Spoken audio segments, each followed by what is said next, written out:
Hello guys, Greg back with another video on the channel. It's all killer no filler. As promised, we're back with a very quick unboxing and first impressions of Dior Sauvage Parfum. So this only came out 2 days ago in the UK, so we picked this up especially to do a very quick video. It's very late at night, we're in the pub and we're only doing this video because we promised we would, but we've had quite a few drinks, so don't expect the first video ever. Very exciting to get this first sniff of this one though, yeah.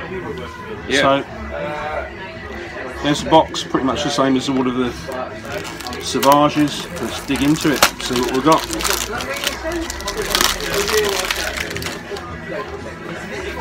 We've got no idea of anything about this fragrance. We've only sort of found out about it in the last day, so we don't know whether it's a flanker, if it smells the same, if it's different. We've done no research, it's completely blind. So there's the bottle, pretty much the same as the other two Sauvages. Right, let's have a sniff.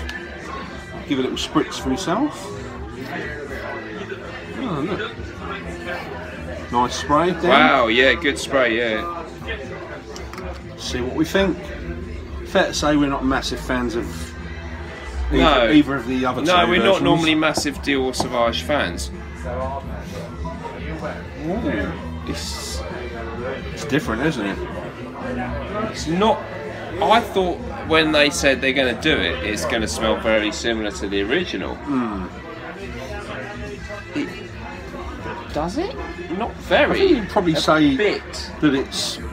You could probably tell that it's a flanker, but it's definitely different, isn't it? Yeah, it's a true. I wouldn't like to sort of.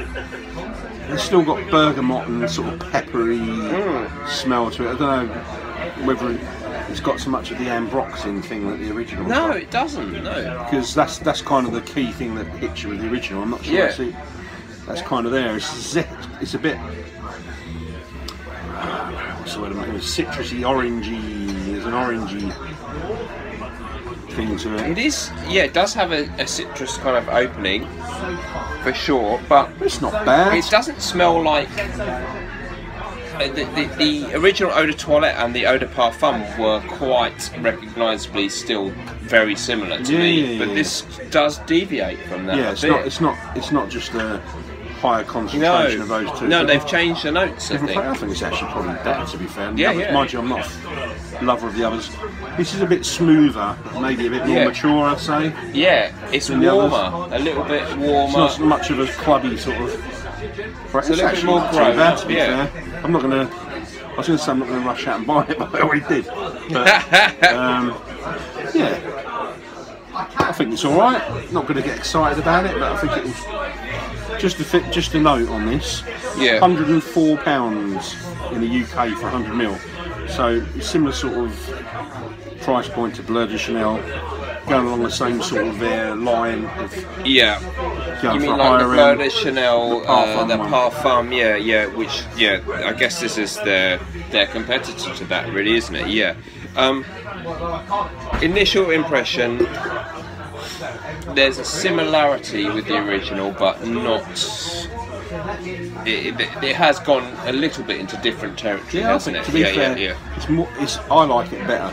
Oh, okay. It's a 7 out of 10 sort of fragrance. Nothing groundbreaking. It's nice enough. It's not worth 104 quid.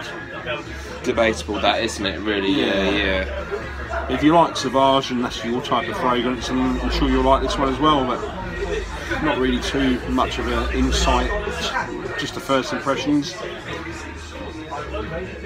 Not much more to say, mate, to be fair. Okay, let Greg know what you think in the comments below.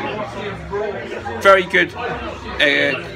Very excited to try this one, actually. Yeah. But, yeah.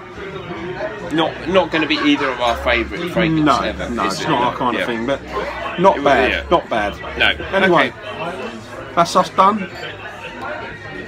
Thanks for watching. See you in the next video. See you soon, guys. Cheers.